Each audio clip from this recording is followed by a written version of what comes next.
Blessed day, souls. I wish to bring a discourse to you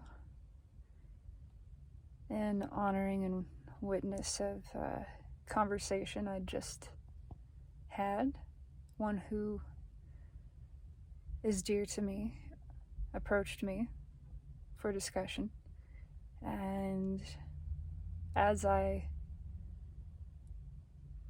spoke of faith, these words were spoken by them to me. Those words were, "I do not have the luxury of faith."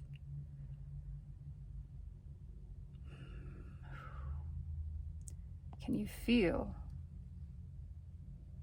the pit that opens upon hearing those words? Upon speaking them, I can feel it. There is a pit, a gap. That is the separation of self from self. That sickly, sinking feeling.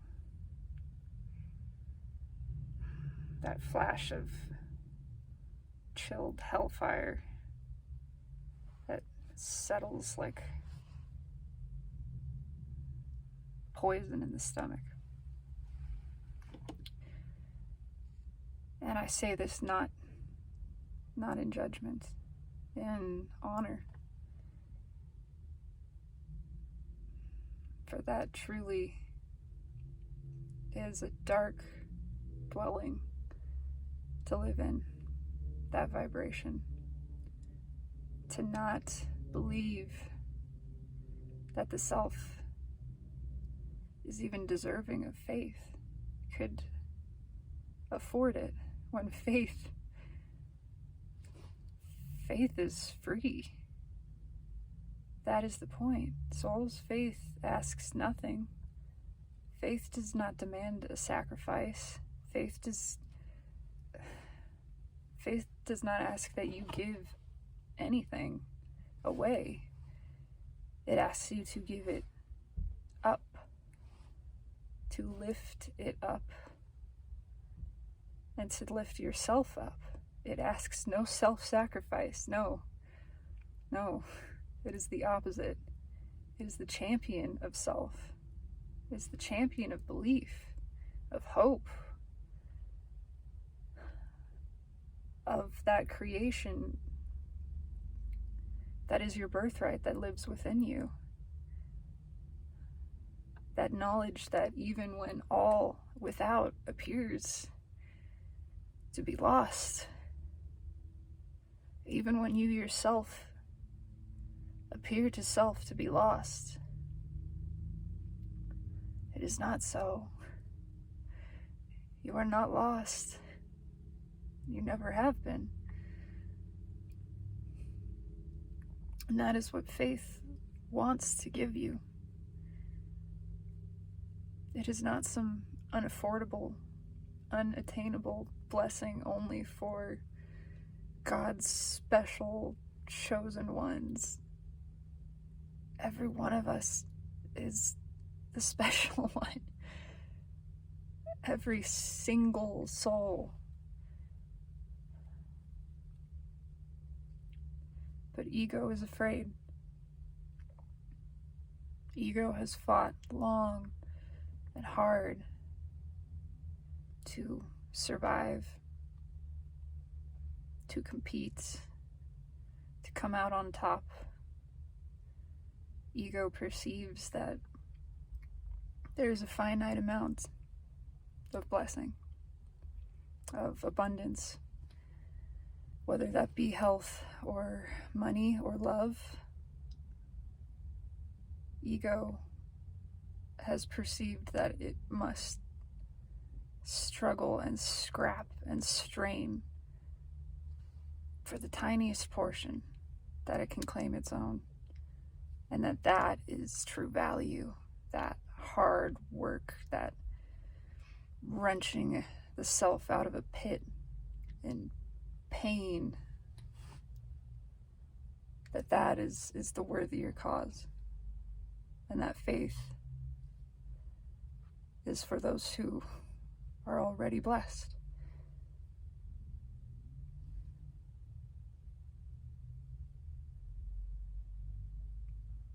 It is a sorrowful thought. And truly it is a sword held backwards. It is incauda venenum. There is no poison in the teeth of that statement, though it is designed to provoke, and not by the self. That is not a statement spoken by self, and this individual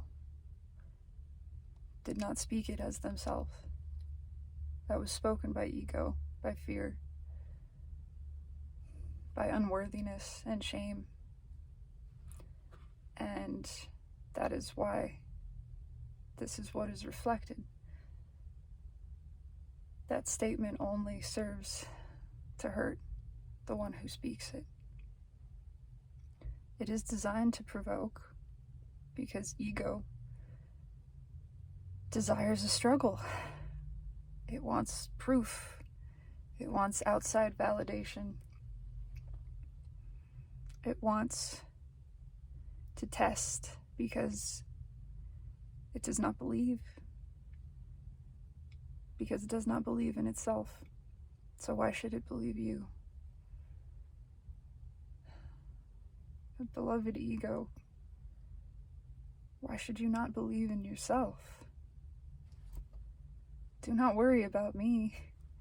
I'm not asking you to believe me. I'm asking you to believe in yourself, to find your own foundation of worth and love and faith in you. Do not let me command faith from anyone. That is not how it works. And I would not seek that. Love seeks no approval. Love seeks for none to bow to her or proclaim her most right and most high. Love asks for you, self, yourself, your I am, to proclaim that in your own sovereign kingdom. She stands as champion for all.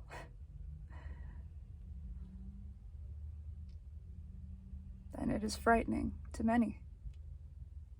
And it is deeply, deeply disturbing to the ego which so long has protected and feared being vulnerable. So let us transmute this pain by witnessing this blessed ego which speaks such a statement, because in truth it does not want to struggle anymore. It does not want to view belief as an unattainable luxury. It wants to know it's worthy of wishing, of dreaming, and not just that, but of having those dreams fulfilled, because it deserves that, not because it's proven it's self-worthy, not because it's provided a detailed manuscript, an explanation of why it should receive. No. It exists. It desires. Therefore, it is. That is it. And that is faith. And it is true. And here for all, promised for all. Does not matter what the ego has said or done in the past, even in the present moment. Bless the ego. that is the prodigal son, for which we have slain the fatted calf, and celebrate its return in truth, in love, in absolute joy and rapture. Come to the table, ego. This is your rightful seat, the highest station, beside Almighty, beside your Elohim brothers. This is where you belong, uplifted, transcended, in service to yourself, not one other, not to competition, not to validation, not to proof of worthiness. You are, and therefore are worthy. It is so.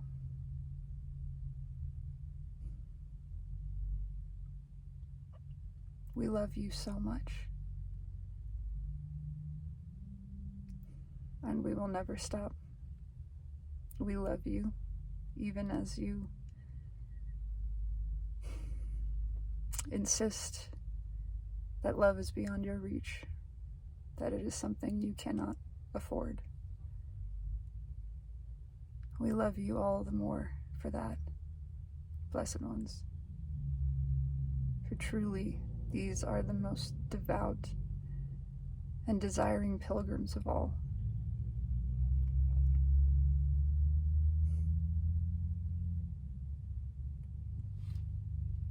And we love them as we love you. And we send the violet flame of Zadkiel, Saint Germain,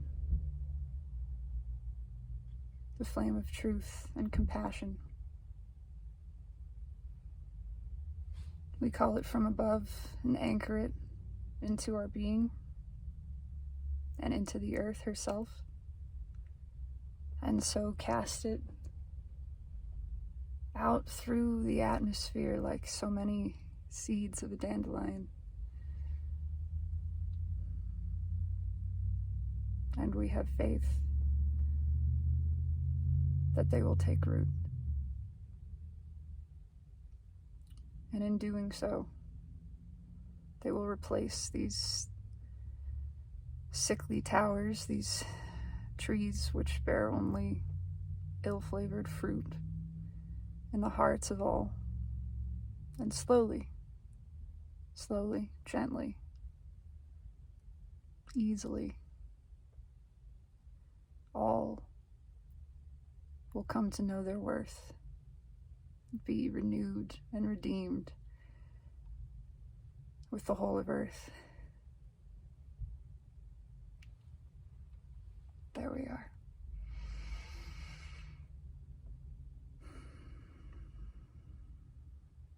We are. We love ecstatically, eternally. Yours and ours. Blessed day.